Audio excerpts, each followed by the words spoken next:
Hi everyone, this is Mr. Awad. In this tutorial I'm going to walk you through the research organizer, which comes after the problem formulation organizers that you completed first. So in this organizer, you are expected to include evidence from a source, from a number of sources that you analyzed. And the best way to go about doing that is you should come to this organizer as soon as you've completed analyzing a source. And the reason for that is if you wait after analyzing a bunch of sources to do this, that will make it difficult for you to think of textual evidence that will address the inquiry question.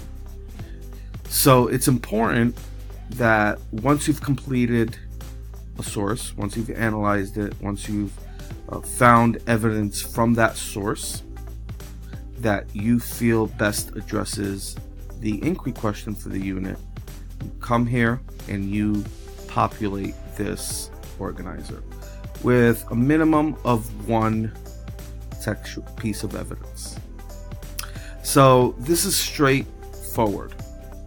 This organizer, it's basically asking you to include information that will allow you to go back to the source if needed.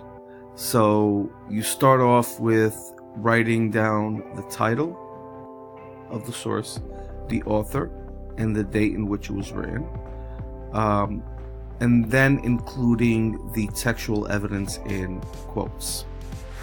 This part is important because that's what you will be including in your final product, in the communication part of the inquiry cycle. Once you've included the textual evidence, you provide a brief summary. Okay?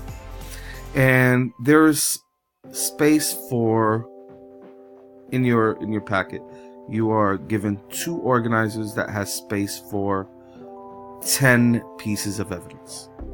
You will be provided with additional organizers for this part if you need it. And that's basically it. So whenever you come to this following your analysis of a source, be sure to already have a piece of evidence that you feel addresses the inquiry question. Okay, and be prepared to provide a summary of it in the best of your ability.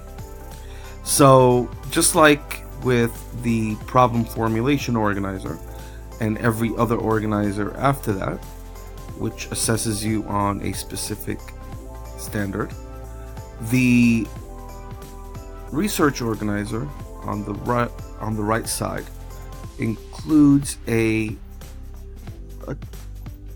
checklist of some sort that will allow you to track your progress with Research 3, which is your ability to gather evidence.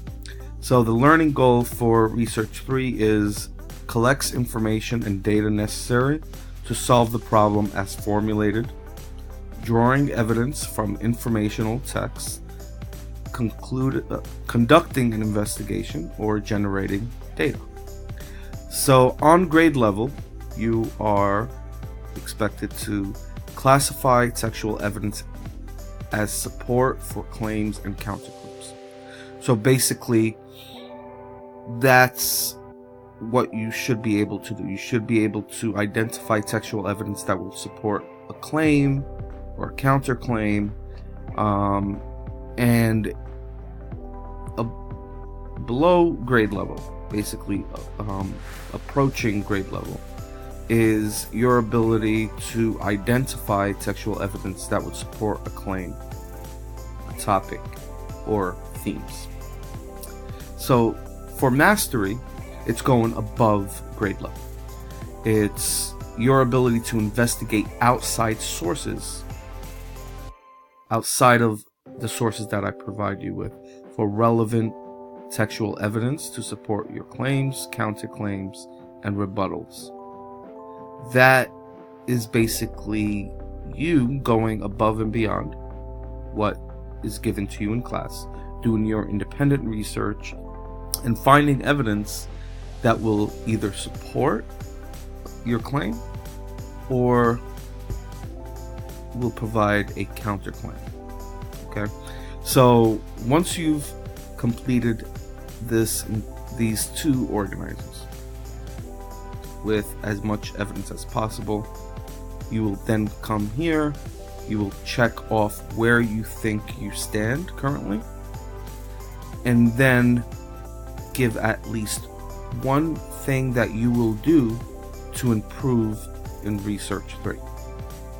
This could be possibly, if you're at grade level, it could be researching outside sources, finding outside sources.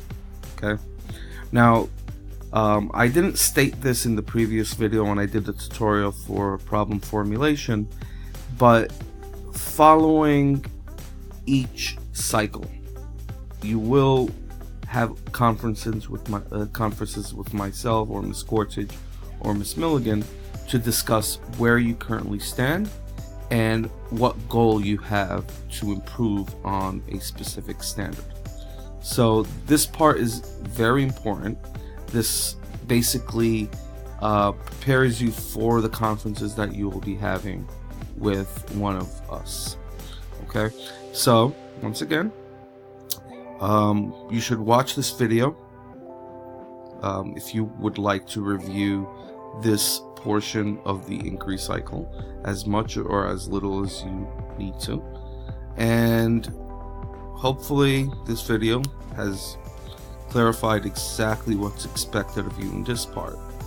Okay, so I'll see you in class, and stay focused.